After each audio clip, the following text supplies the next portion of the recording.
Hello, friends, and welcome. I am Ananda Rose. So good to be talking to you today. And I thought today I'd come online and just do a short light language transmission or a long one. We'll see how it goes, right, when we start doing it. And bring a message in for this time, this very poignant time in life. Now, I kept feeling, I kept wondering about doing a full moon ritual, and for whatever reason it just seemed that seemed to move away. And I just got really busy, and well, actually busy with recovering. recovering recovering and going through the motions of the energies at this time, because the energies for me has been quite tiring. I've been very tired, and I think also I've been in hermit mode, a lot of reflection in my world right now. And I know that many other people are talking about the same things. And also, some of the things that have happened in the last, I suppose, last 2 months or so in my world is, I guess, caused me to go back and reflect and look at the shadows that are still there, that are not leaving, that are still, even if I've done a lot of work on it, there's a bit of residue still, right? And so there you go. This has been all about what it was or is. Sometimes we think we don't have trauma about things, and then we have experiences that sort of bring out the trauma. And then you think, oh, I thought I dealt with that. So there you go. But today, very especially, I mentioned the full moon. Well, I didn't do anything for the full moon. I didn't do a ritual for the full moon at home like I thought I might, and that I have done for years. And then in recent times, I've actually stopped. But yesterday, as we were coming out of that, or as we were coming out of the Pluto being in Capricorn for all this time, I started to think that I needed to do something. Like I needed to do um, a ritual, maybe light some candles and say thank you to the universe for the last 16 years and what it's been like. So I'm one of the cardinal signs, by the way.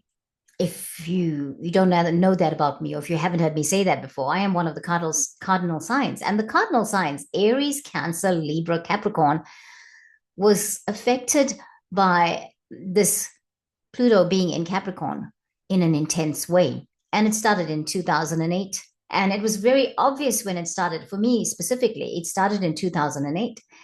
And the events leading up to 2008, when we had the recession, was all setting me up for this Pluto moving into Capricorn. And now, often I wonder, sometimes do we give things energy that it becomes our reality? And we know that, right? Anything that you put your focus on, our mind is so powerful that we can actually do that. However, one of the things that I realize when I think, oh, maybe I'm just imagining all of this, but I go back to 2008 and where I was in my journey, or on my journey spiritually, I knew nothing about Pluto being in Capricorn at the time. I did not follow astrology as I follow astrology now. But when I listen to the astrology and I reflect on my life from way back then and how things were, I know that it's true.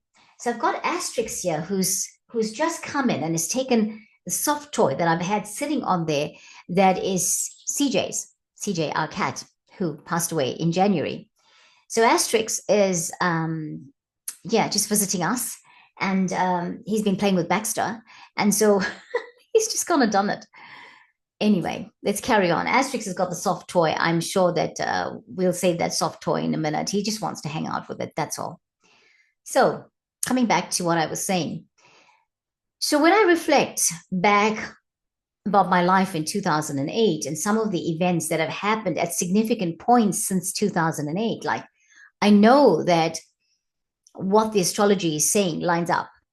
And so, therefore, I know that that's not a reality I created because I knew about astrology. I've only really, really tuned into the Pluto being in Capricorn situation in the last maybe 18 months. And yet we've been coming to the end of it. Now, Pluto went into Aquarius in March this year. And it was in Aquarius for like what, 6 months, from March, or just about 6 months, from March through to September. And if I think about it again, there was almost this projection again forward. There was stuff happening that almost loosened up things, right? From whatever I seemed to and felt like I was stuck in at the time. However, when Pluto went into Capricorn again in September, it felt like, oh, I thought, hey, I'm not going to be affected by this. I'm going to be okay because I've been there, done all of this again. And then I had some very significant things happen. That I was repeating this cycle, people that were suddenly in my life that I hadn't seen for what, I don't know, 12 months. Some of the repeat patterns were taking place. I had a friend reach out and help me with something that happened in 2016, which was like what, 8 years ago, right? Exactly about the same time, 2016, exactly the similar circumstances. And then I had to think, well, there's something in it. But yes, for me personally, Pluto being in Capricorn has been very challenging. And it's been a hard, difficult, dark night of the soul, especially from 2018, was really intense. However, there's also been these amazing things that have come through. I've had the best work contracts. Okay, so from about, say, 2016, when everything started to feel like it was, going all over the place, work was suddenly not there. I managed to create some things in my life that I'd never believed I could ever create. And it happened in 2016. I got like, after going through this really intense period, which was from, I think, September through to like maybe late November, early December, I suddenly had this amazing contract. It landed in work contract. It landed there. It paid me dollars I didn't even think I could get paid in any job. And I was just taken care of by the universe. I was just in the space and in the place of people who could really open doors for me. And that went on till about 2020. So when I think about that, I think, despite all the challenges Pluto being in Capricorn presented for me, there was all those other placements I had that came and lifted me up. What about Jupiter doing whatever Jupiter does in my birth chart? So I know that everybody is talking about Pluto's return to Aquarius. And, I was myself saying, hallelujah. Yes. But remember that it's affecting us globally. It's affecting us personally. And it's also indicative of other things that now we are in store for this big change, because it's almost like the symbolism of going into the age of Aquarius, right? It's a real big indicator, pointer to that. But I want to say more than anything else. For me, I felt my ceremony had to be honoring the time. Yes, it's been challenging. Yes, it's been difficult. Yes, some people would have been in this Pluto Capricorn transition phase and being totally unaware of it. Some people I know have been in it. They have passed away in this time without coming to the realization of that, because that was the soul contract. That was the karma that they had to go through. So I feel like today, what I want to do with all of us here is a little bit of a ceremony, honoring the time, honoring the last 16 years, honoring for all of us whatever we've gone through. And remember, all of us, even if you're not a cardinal sign, but you could have those signs as a rising or a moon sign. But also, even if that's not the case, you do have these signs somewhere in your chart. We have all the signs somewhere in our chart. We have all the planets somewhere in our chart, right? In our birth chart. So we've been affected by it. So I feel like what I'm going to do is I'm going to clear us, bring us into the space, and I'm going to read a message that I got today by shuffling my Akashic Tarot Oracle card deck. Oh, sorry, tarot deck. What am I saying? Oracle card deck. Yeah, my Akashic Tarot deck. There's a beautiful card in there, and I just thought that would be apt. I've never really received this card when I've shuffled this Oracle, this tarot deck, But I felt that it was very apt to look at that Akashic Tarot for this transmission, for this ceremony. Very apt because we are clearing the past. We have cleared a lot of our karma in this 16 years, right, that we've been going through this. And perhaps there's more karma for us to clear, but perhaps we clear it in a different way. We are braver than we've ever been. We are stronger than we've ever been. We are more informed than we've ever been. Because in 2008, I knew nothing about this. And now I know not everything, I know a lot more. Let's just say I know a lot more than I knew in 2008 about this. I have grown. And if anything, this transition has helped us grow. This transition has helped us awaken to what is, awaken to what we are here to do, awaken to the realization that we actually do have a soul contract and we do have a purpose to fulfill. Because I know for me in 2008, that would have been a blur, right? Okay, so I'm going to do our clearing. I've got incense burning. Let's see if I can bring it over and clear us here.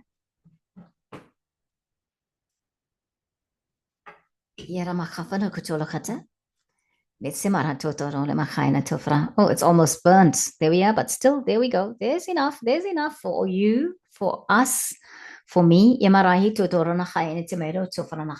Okay, I'll put that down. And I'm going to encourage you. Let's just do the clearing with the feathers. Okay, friends, have your water ready and make sure that you can have some sustenance. Sip your water. Okay, I'll read the card and then we'll do the transmission, okay? The card today is from the Akashic Tarot deck. And it is this card. It's called the One of Scrolls. And it's called On Track. And if you look, we've got somebody there that's standing on the platform there at a train station. They're about to take a step onto the steps leading into the train, but the other steps on the track, on the platform still. Okay, I'm going to put the card down. And look, it's a very interesting card because it's got a clock in it. It's got signs with directions. It's got a doorway, it's really, and it's got a lamp shade, a street lamp. So I just feel there's so many things, there's so many messages in that.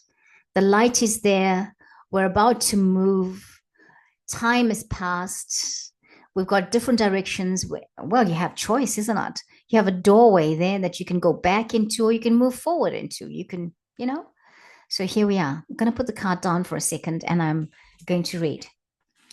This card, the On Track card, is this.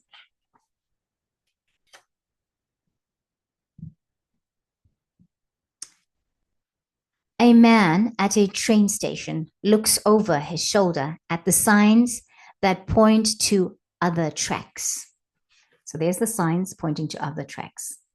But he has already looked at his maps and made his decision. He lifts his foot to step onto the train. Though travel or a move can be indicated by this card, the meaning is often about your choices and directions.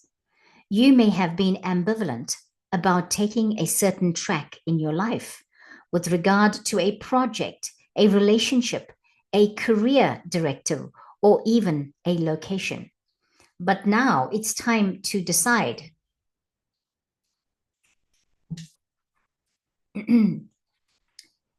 If you've not quite as assured as you'd like to be, the engine is smoking, there is a direction that compels you. So get on board. You will not falter. So a special note here about this card is that whether this card is upright or reversed, imagine you stepping back through the stone archway of the station and into the adjacent card. This is the waiting room for your train where you prepare for your journey. The information there can help you get on track. Looks like I'll have to take it. I have to pick out another card and I will do that shortly. The Akashic Force meaning is take a deep breath and say, I am back on track. Yeah. Deep breath.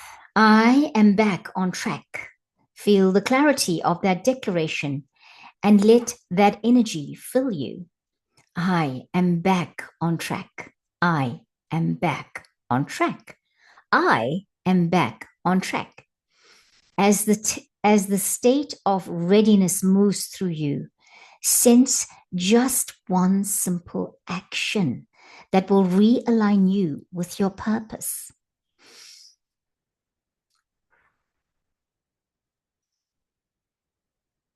I invite you to breathe here. I invite you to breathe, and to imagine being back on track. Back on track with your soul purpose. Wow, I can't make that up. I cannot make that up. Wow. Right, I'm going to put the card down. I want to pull out another card from the deck and see what that card is, the adjacent card. What is the adjacent card? Ooh, you got quite a few. Right, but we're not going to take quite a few, right? We're going to take one. That's the problem with Aries people. If you watch an Aries tarot reading, they get a lot of cards. Or if Aries people are shuffling cards, oops, they get a lot of cards. Oh, friends, I'm just going to say, I'm going to shuffle again one last time, okay? Clearly not going to. Okay, here we are.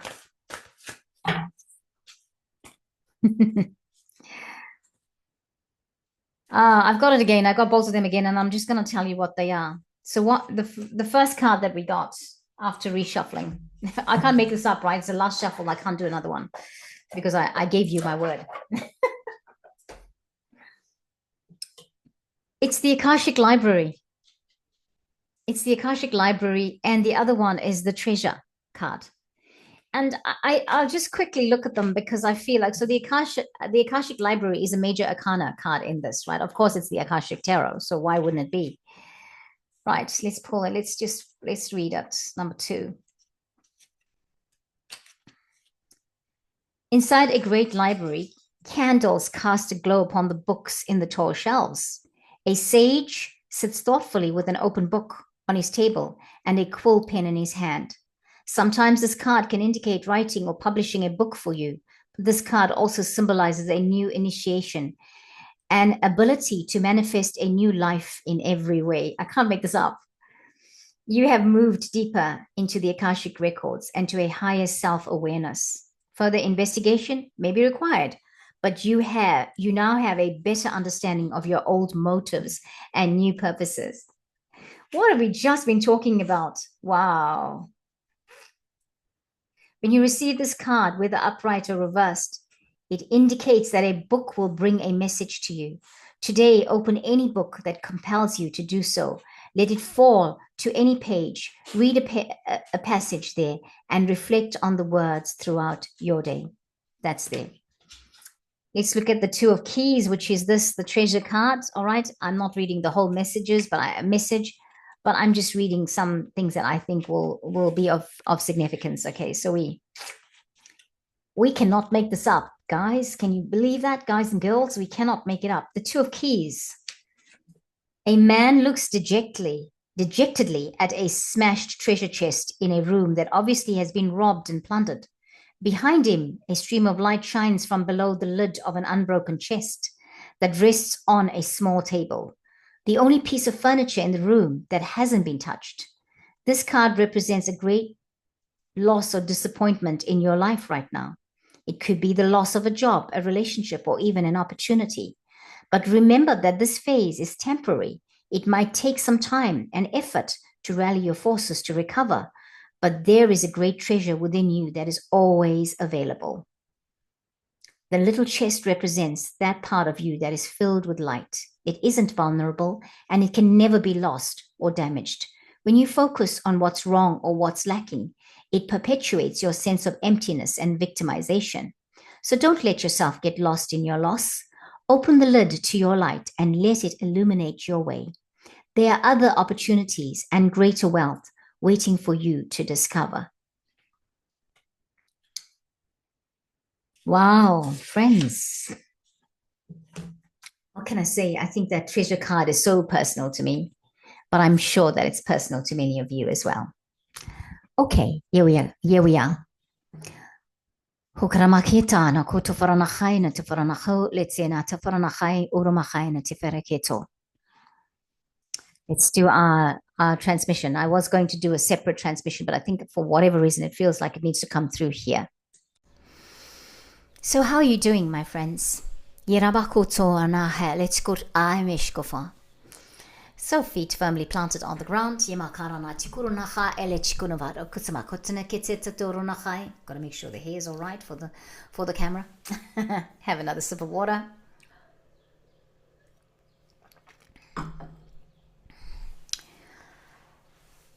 I recorded the Ho'oponopono prayer for this transmission separately.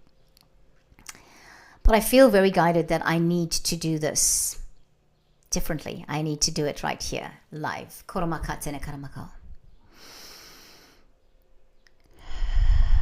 Breathing, friends, breathing. Koronahita uronoko aeleche.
I'm sorry, please forgive me. I thank you and I love you, I love you, I love you, I love you. Kiramaka tokoro mahahe.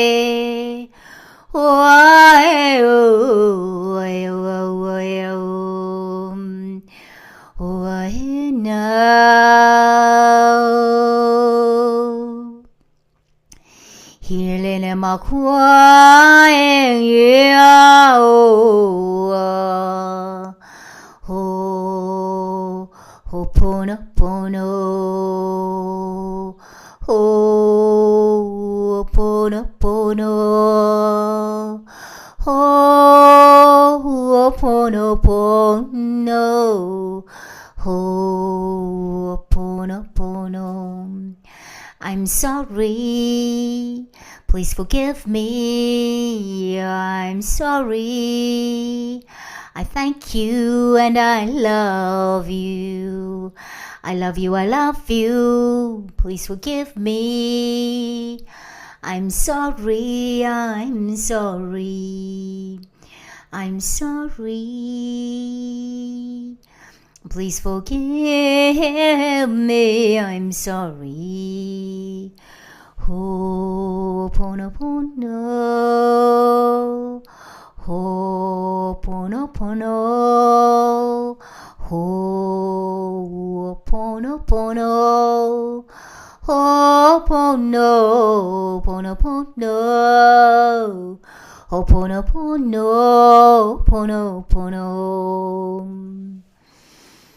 Yes, friends. What is it? What is it that brings us to this place of Ho'oponopono? This place of reflection, of seeing the repeat patterns and thinking, I've done all the work. I've done all the work. These repeat patterns, I thought I'm over it. I'm done. I no longer have dramas of the corporate world in my life. I no longer have dramas of that I've worked with and I've felt through my life in my family or my relationships. And yet some of them return. Or maybe my abundance issues. I no longer go through those things of need because I've worked through that. What is it? What is it that we're going through? Yes, we're clearing. We're clearing. Are you thinking you want to clear it for good? That if you should come back to this planet later on, that these are the things that you are consciously aware of, that you know you need to clear because we're now in a more awakened state than when, I don't know. But maybe since being in pure positive energy, right? But here we are in a more awakened state. What are we doing? How are we doing it? Yeah? Are we doing it where now that we have the advantage of knowing that we're clearing karma, are we clearing it? Are we deciding that clearing this karma means I want to clear it to the point that I never have to come back and deal with it? That if I come back to this planet, that's not what I'll be dealing with? Yeah? Yes. For me, a lot of tinglings in the middle of my palm here. I don't know what that's about. But for me, that's important. That's important. So, it is a time where I know for me, part of me feels like I'm broken. Part of me feels like, wow, some of the circumstances, what the heck happened? But I know that it had to happen. I know that because my guides told me that almost immediately. They were telling me that even before it was about to happen. So, here we are. Here we are, going through life. Some days feel like they feel horrible, and other days feel, okay, I'm navigating. I'm just living. I'm just going on. I have learned, though, that being in the appreciative mode, being in appreciation, saying thank you, calling in the archangels, especially Archangel Michael, and his legions of angels, that will right things. And remember when you call in Archangel Michael to say with ease and comfort, because that is important too. All right. Remember, he traverses with the sword, and you want it to be with ease and comfort because he doesn't hurt us. But those things that are coming to an end, that they come to an end with an easily and comfortably, that you become aware of it. Yes. I think that's the most important thing with ease and comfort. But sometimes it does take abrupt endings. Sometimes it does take intense endings because that's what's necessary. We don't know the whole story. We're still getting to know the story. So friends, thank you so much for watching. And thank you. There's some exciting things coming up. I will be online again to explain that. And so, I'm just working on a project in the background, and I'm looking forward to sharing it with all of you. And once again, thank you to everyone that subscribes, that watches, even if you're not a subscriber. But so thank you so much. You're so welcome here.